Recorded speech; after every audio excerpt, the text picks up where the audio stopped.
the idea of the British Hill Climb Championships, which happens every year, someone will get crowned, and generally it's the best of the best. There'll be a field of, say, 200 riders, and again they'll be lining up at 1 minute intervals at the bottom of the hill. You get counted down, stopwatch goes, and you race to the top. 5, 4, 3, 2, 1, go! Good luck!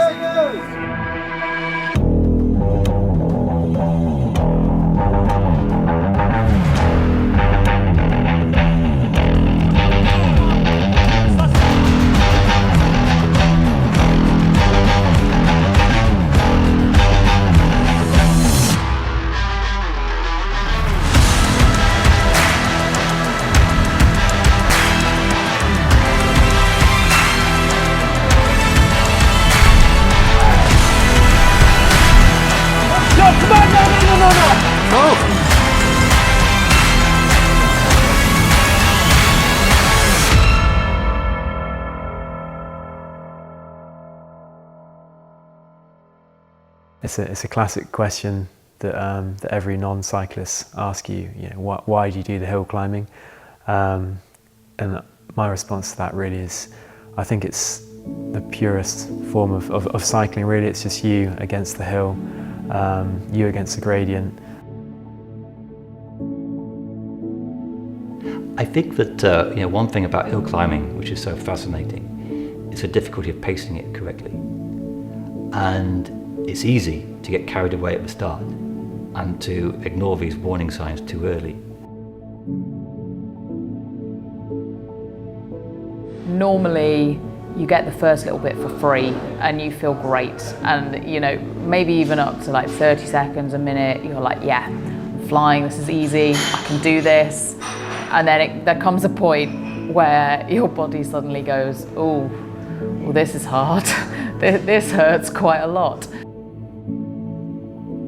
I always compare riding a hill climb as to when you learn to drive.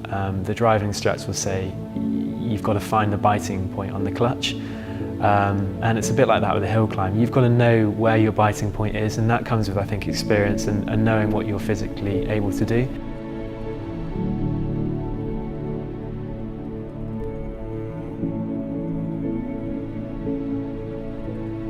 It's a very psychologically trying effort. You've got to surf the red line of intensity. You go over that red line, you're going to go bang. It's too far below it, you're not going to do the ride you can do. I've definitely pushed past that red line before. You see the top of a hill and you think that's it, and you start sprinting for it, and you get over it, and then you realise the climb goes up again around the corner. That feeling when you have gone over that line or crossed that line is a feeling of desperation. You almost know as soon as it happens that your breathing gets out of control. You can't kind of hold that position on the bike where you want to be strong and stable.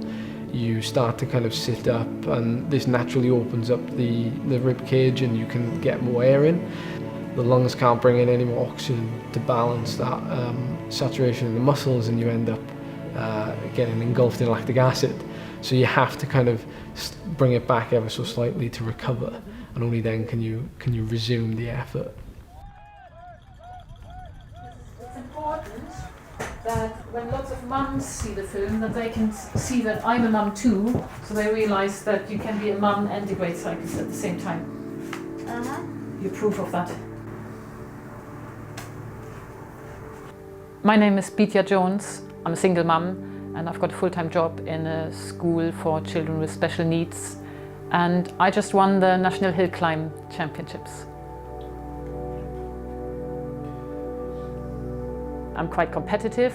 I'm competitive with myself. I love hills, so sometimes I think I need to go out for a recovery ride because I can't always go full speed because I will get injured. So I go out for a recovery ride, take it nice and easy, and then on the horizon is a little hill, and I was like, I just have to go up fast. I don't know why, it's just hills have this effect on me.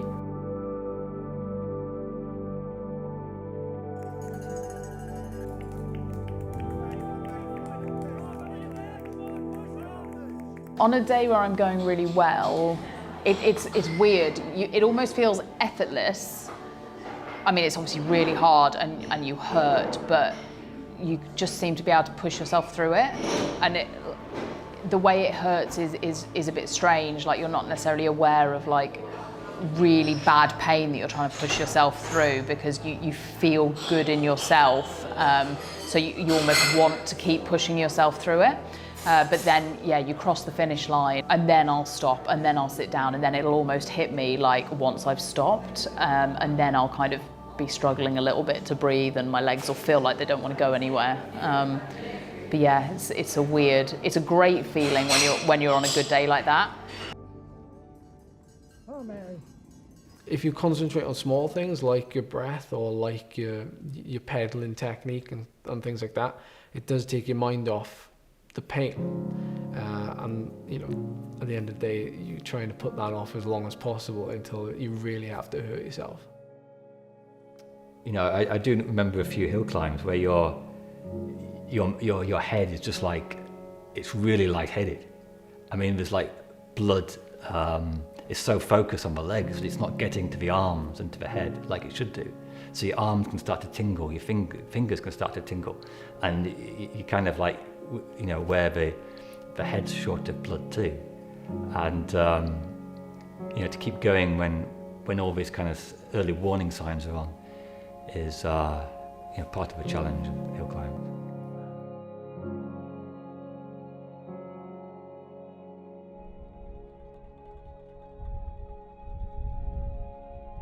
I would say that hill climb is definitely going to give you a real sense of temporary suffering. You will feel, you feel like on fire in a sense, because the muscles are burning, the heart's burning, the chest is burning, but also you got this fire of racing. You try to race me like I fade into the walls. Cover the tracks, yeah, like it wasn't there at all. Now look who's back!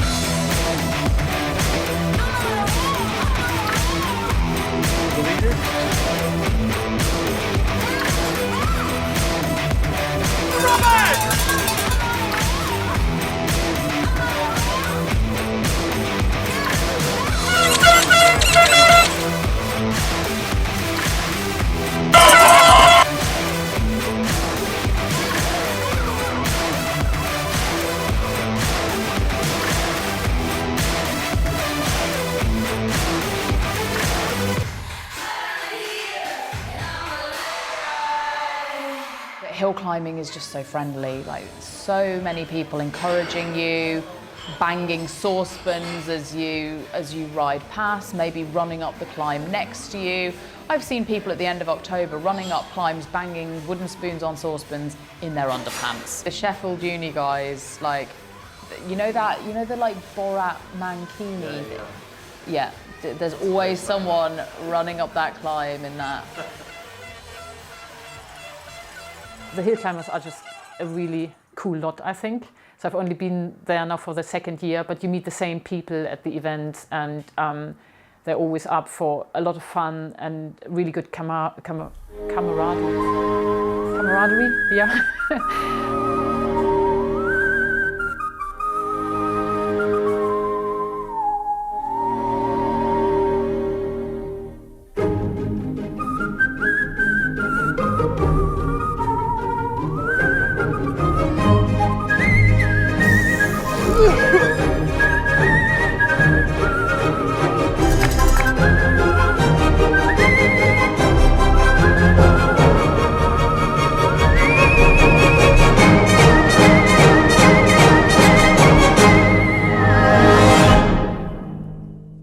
It's the national championships, there's lots of spectators. There's always some pre-race nerves because you have hopes and people are, you know, looking at what you're going to do. But I'm trying to just go beyond that and get into my kind of peaceful state of mind. And then the race starts, and straight away the mind went completely blank. There was no thought. at all. I was just racing. And as I got to the steep part, I knew I was going faster. But it was this tremendous feeling of exhilaration. And there was no mental commentary like, this is good, I'm trying hard, this is painful. There was no thought at all. And it was just like this tremendous energy and feeling of exhilaration. For me, really, when I do a climb, although it's having that awareness, but also focusing on your own effort. If you're worried about the other riders, for me, you're not going to do as well. I think you've just got to focus on your own effort. You know, you've got to have that ability to almost think, okay, this is you against the hill. It's not you against the other riders, really.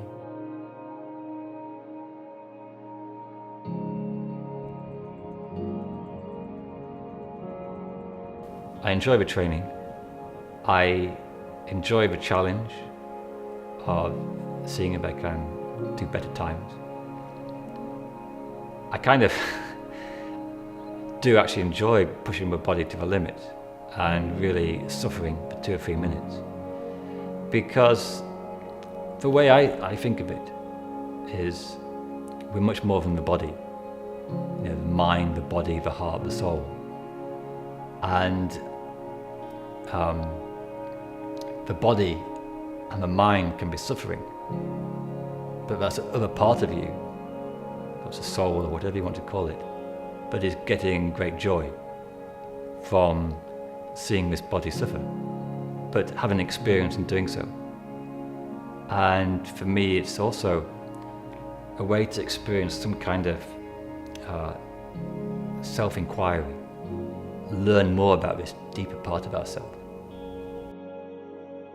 The third of my titles was in Devon on Woolacombe, and Woolacombe was almost a dangerously steep hill.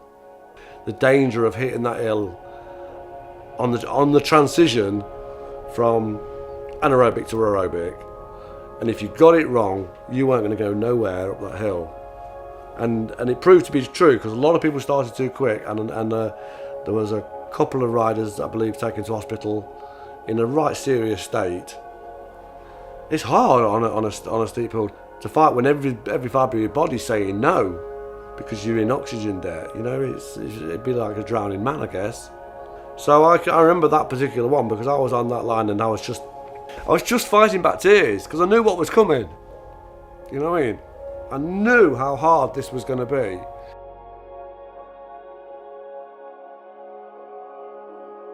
A lot of it is so mental, really, and I think you have to be in a good state mentally to do well, and you have to be in that almost trance-like state. If you're thinking about the pain, or if you're thinking about exterior factors around you, if you're thinking about too much about your power, you're looking at your power numbers, I think your performance does go down. And I think it's difficult. People don't really think how much of a difference the mental side is to it. I think it really is, especially in the hill climbs where you've got to push yourself so hard. And you know, the win or the loss comes down to a few seconds. You've got to be on your top game physically and mentally, really.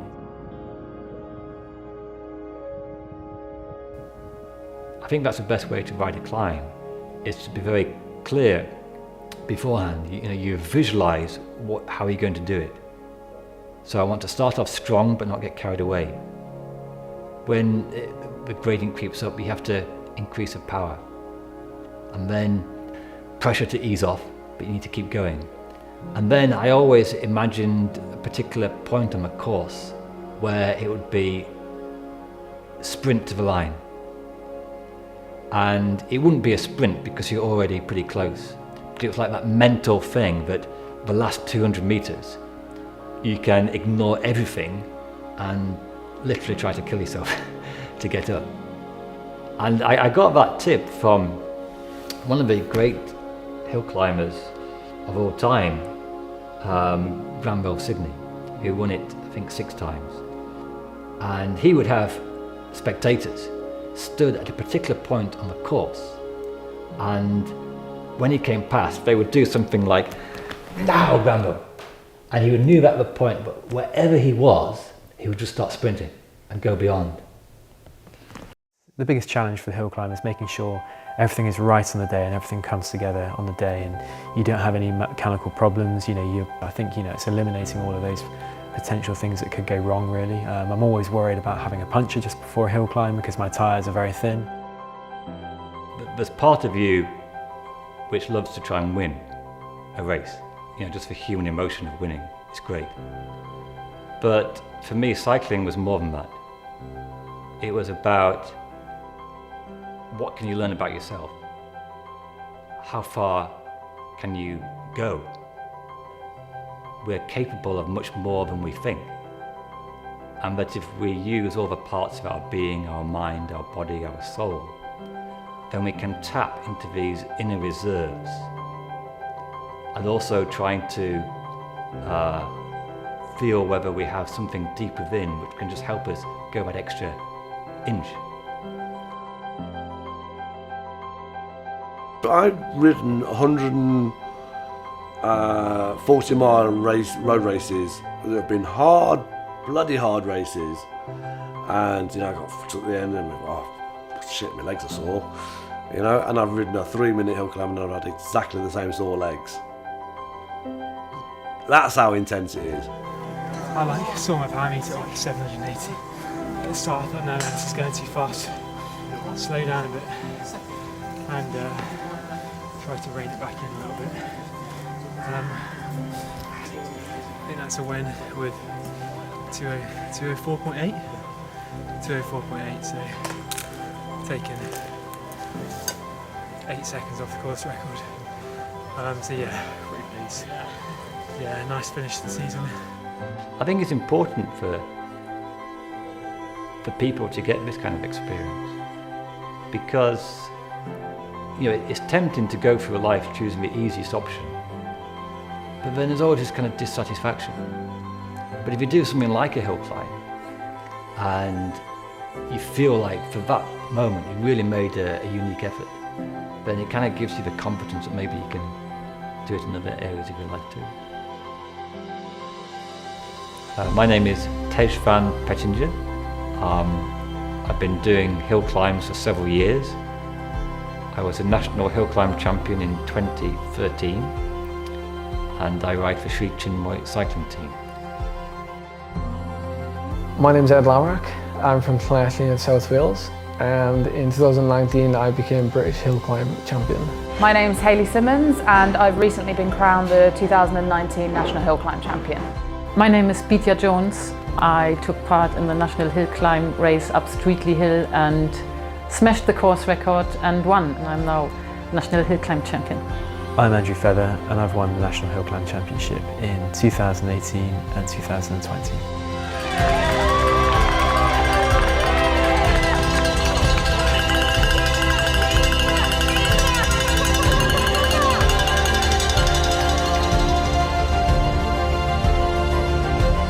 Miles to go to home and 18 minutes the gap for Darrell Webster, and this sort of climb is his speciality because short and steep is one thing, long and steep really suits Darrell Webster.